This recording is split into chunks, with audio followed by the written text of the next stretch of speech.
Yosh, j'espère que vous allez bien. On se retrouve pour un petit Tasha manga du mois de janvier qui a été petit, comme je viens de le dire. On commence avec Akata qui nous a envoyé En proie au silence, le tome 1 de Akane Torikai. Et c'est un manga très très sérieux, super stylé. J'adore la jaquette. C'est un manga, comme je disais, très sérieux, qui parle de sexisme, de la société, de la reconstruction de soi-même. C'est un manga quand même très très ancré dans notre société et des problèmes de notre société aujourd'hui. Donc j'en ferai une vidéo prochainement. Voilà, je vous le conseille, il est super sympa, en plus en 8 tomes.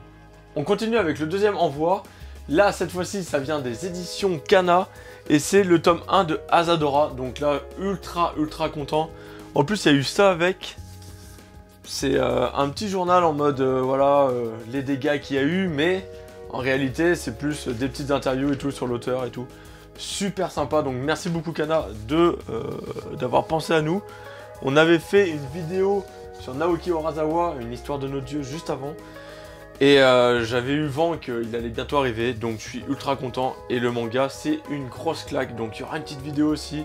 Dans les semaines ou le mois à venir sur Asadora.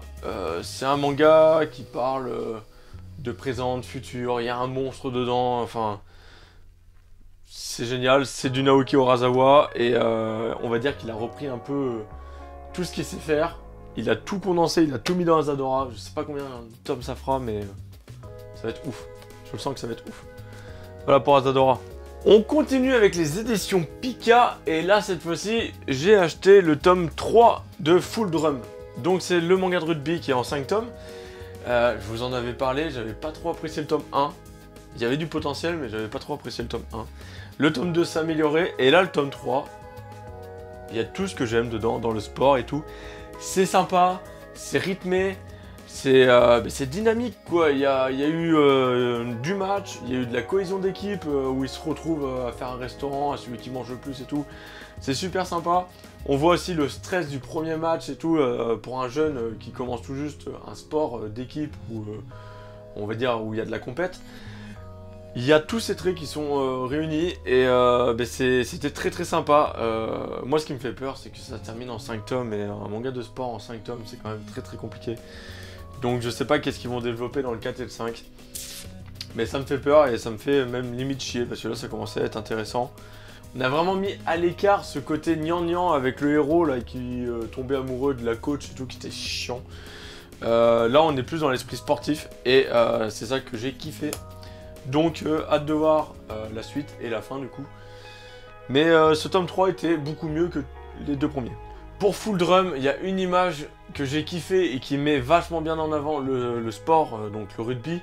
C'est celle-ci où le héros vient tacler un bonhomme ultra impressionnant. Et là où il vient l'arrêter en fait. Il vient justement faire ce pourquoi il a été pris dans l'équipe. Et l'image elle est, voilà, il y a juste les deux personnages, le ballon qui est parti des bras de l'attaquant. Tout le reste est vide, ils sont que tous les deux sur le terrain on a l'impression et c'est très fort cette image, j'ai vraiment kiffé. Ensuite on change encore de maison d'édition, on passe chez Kazé. Kazé avec le tome 6 de Hell's Paradise. Je sais pas s'ils ont fait un tome collector pour celui-là, mais bon à vrai dire, comme je vous ai dit, j'en ai ras le cul de courir après les collectors parce qu'ils les dispatchent n'importe où, donc ça c'est chiant. Mais Hell's Paradise c'est un de mes gros coups de cœur de l'année 2019. C'est super beau en termes de dessin. L'histoire elle est cool, les combats ils sont géniaux. On a des transformations là qui arrivent qui sont, elles sont ultra pétées et on s'y attendait pas forcément qu'il y ait une transformation comme ça. Des bons retournements de situation. On a à la fin du tome l'arrivée du clan qui était parti dans le tome 5 ou 4, un truc comme ça. Du clan ninja de Gabi. Donc c'est cool. On retrouve notre Gabi avec sa bonne mémoire parce qu'il avait un peu perdu dans le tome 5. On a eu des combats extraordinaires dans celui-là. Et des petites révélations aussi. Donc ça commence à devenir de plus en plus intéressant, Hell's Paradise. C'est génial. Voilà. Hâte de voir le tome 7. En plus la couverture du tome 7 elle est cool.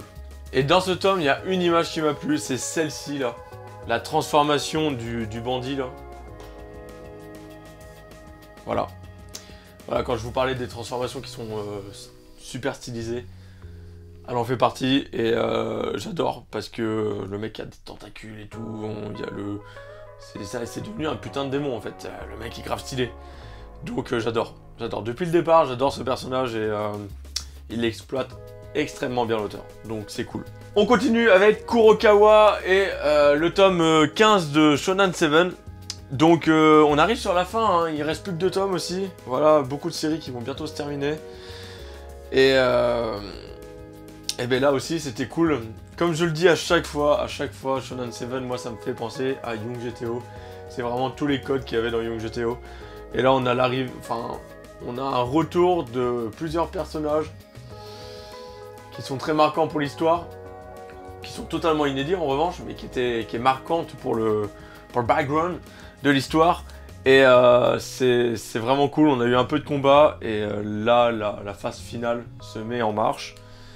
Les dessins, toujours sublimes, hein, ils font bader. Et bah, j'ai hâte de voir la fin, parce que c'est un bon... ouais, c'est considéré comme un Furio, donc... c'est un bon Furio qui va bien se terminer, et là je retrouve bien la patte scénaristique de Toru Fujisawa. Et ça me fait plaisir comparé à la suite de GTO qui était nulle à chier, que j'ai arrêté justement parce que... très décevante. On continue avec la maison d'édition Glénat, avec laquelle j'ai acheté un peu plus de mangas ce mois-ci. J'en ai acheté 3 comparé aux autres où à chaque fois il n'y en a qu'un seul. Là, Dr Stone, le tome 9. Et ben ça y est, hein, comme le nom l'indique, Final Battle, on vient de terminer un arc. Et un arc qui a été plutôt rythmé, très bien rythmé. J'ai grave kiffé, donc j'en suis plutôt content. On est sur une bonne fin d'arc qui relance directement le suivant. Donc il n'y a pas eu de tempo, il n'y a rien. Ça repart direct et c'est ouf parce que ben, ça nous garde en haleine et on a envie de voir le tome 10. Et Taku me disait, parce qu'il lit un peu les scans, il me disait c'est ouf la suite. Donc Dr Stone, si vous kiffez, mais putain, allez-y directement. En fait. Faut pas attendre, on apprend des choses avec Dr Stone, des choses intéressantes, stylées. Là, on apprend à réaliser le meilleur avion du monde en papier. Okay, oui, mais oui, c'est en papier, tu t'attendais à quoi? Bien sûr que c'est qu'en papier, mais c'est déjà super stylé en fait. Donc voilà, les jaquettes sont toujours aussi sympas. Dans ce tome-là, il y a une image qui m'a subjugué. C'est celle-ci avec donc Tsukasa et son allié. Putain, elle impose, le plan par en dessous et tout, c'est super bien dessiné, voilà, bravo à Boichi encore une fois. Génial, merci pour le tome 9, c'était un pur plaisir. Toujours chez les éditions Glénat, on continue avec le tome 5 de Tokyo Revenger, un des petits chefs-d'œuvre de cette maison d'édition. Hein. Ils ont eu le nez fin d'avoir pris cette série. Tokyo Revenger, mettez-la beaucoup plus en avant. Balancez à tout le monde que Tokyo Revenger, c'est génial. Un super bon Furio avec des retours dans le temps. C'est ouf. Ce tome 5, il vient de finir un peu encore une des missions de Takemishu. Et on repart donc sur une nouvelle mission encore. Il veut pas abandonner. Il veut sauver tout le monde. Les gens avec qui il devient ami en fait dans le passé. Les gens du présent. Il veut sauver tout le monde et il y retourne. Le personnage a changé de caractère. Il devient beaucoup plus confiant. Il a une raison de vivre. Et du premier tome où on le voit un peu, le mec est comme ça là. Là aujourd'hui on a un héros qui est quand même beaucoup plus badass, beaucoup plus stylé et qui va essayer de faire changer les choses par sa propre volonté. Donc c'est grave stylé. Et puis on a des nouveaux personnages qui viennent d'arriver, de rentrer en jeu et qui sont tout autant stylés en fait. Donc voilà, hein. C'est pour ça qu'on aime Tokyo Revenger, hein. Dites-le dans les commentaires, hein. Je pense que c'est pareil pour vous. On terminera avec les éditions Glénat avec Ashman, une réédition de Ashman. Donc, c'est un manga de Yukito, donc l'auteur de Gum, et c'est dans l'univers de Gum, au Motorball. Donc c'est un personnage à part et tout, une histoire à part, mais c'est dans le même univers. Donc ça, c'était super cool. L'histoire était super bien, mais vraiment bien. J'ai grave accroché. Yukito, il a fait du travail de dingue. En plus, c'est un style de dessin différent où il n'y a pas d'ombrage. C'est, je sais pas comment ça s'appelle. Un jour, je ferai des recherches sur ça. Ça peut être très intéressant. Mais il n'y a pas d'ombrage. C'est soit noir, soit blanc. Il n'y a pas de différence de nuance de gris. Ça donne un autre aspect un peu plus, on va dire, sérieux, un peu plus trash à l'œuvre. Gum aurait été dessiné comme ça aurait été très compliqué, je pense. Gum avait vraiment besoin de ces nuances de gris. Mais là, c'est vraiment cool. Et par contre, il y a un seul truc, quoi. 7,50 € pour ça. Dr Stone est moins cher, en fait. Et c'est du Glénat. Je l'ai acheté parce que c'est Yukito, hein, mais clairement, ça fait mal, quoi. C'est la moitié d'un tome, il y a 130 pages, je crois. Donc la moitié d'un tome, et on est sur du 7 balles, 50, donc ça fait un peu mal. Juste pour finir, des éditions Glénat, mais là ça ne l'est pas vraiment, mais voilà, c'est Dr Stone, mais de chez Panini Manga. Et ouais, ça vous impressionne ça en fait. C'est normal, je suis allé au Mexique récemment à cause de mon travail, hein, certains le savent que je fais beaucoup de déplacements à la con comme ça. Et quand je vais dans des pays vachement loin, j'essaye d'acheter les mangas qu'il y a du pays. Et du coup, là, Panini Manga, en fait, en Amérique, donc là au Mexique, ont tous les mangas, en fait. C'est eux qui ont tout. Et du coup, normalement, c'est Glénat en France, mais là-bas, c'est Panini Manga. Et du coup, l'édition, je la vois toute rectangulaire et tout. Je me dis, ah, il n'y a même pas de jaquette. Là, je l'ouvre. Bam, déjà, c'est une jaquette, en fait. Je tourne ici, on a un petit style vert flashy. C'est un peu bizarre, mais ça va. Dedans, on a un petit poster bien sympathique. Voilà. Ça, on l'a pas. Hein. Non, j'ai regardé, on l'a pas dans le nôtre. Et en plus de ça, à la fin, j'avais un petit marque-page. Que demander de plus, en fait? Donc, c'était trop cool de l'acheter. Je voulais acheter mon One Punch Man tome 1, mais comme par hasard, le mec, il avait que les tomes 7, 8, des trucs comme ça. Parce que ça court pas les rues, en fait. En tout cas, là où j'étais, ça courait pas les rues. C'était un petit stand d'un petit gars et il le vendait comme ça. Donc voilà, je suis content. Et ça coûtait... là, le tome 1 m'a coûté 3 €, je crois. Une misère, quoi, en fait. Alors, je sais pas si c'est à cause du pays. Ou en fait, c'est un autre truc, mais... ça coûtait aussi cher qu'au Japon, quoi, en fait. Voilà. Donc...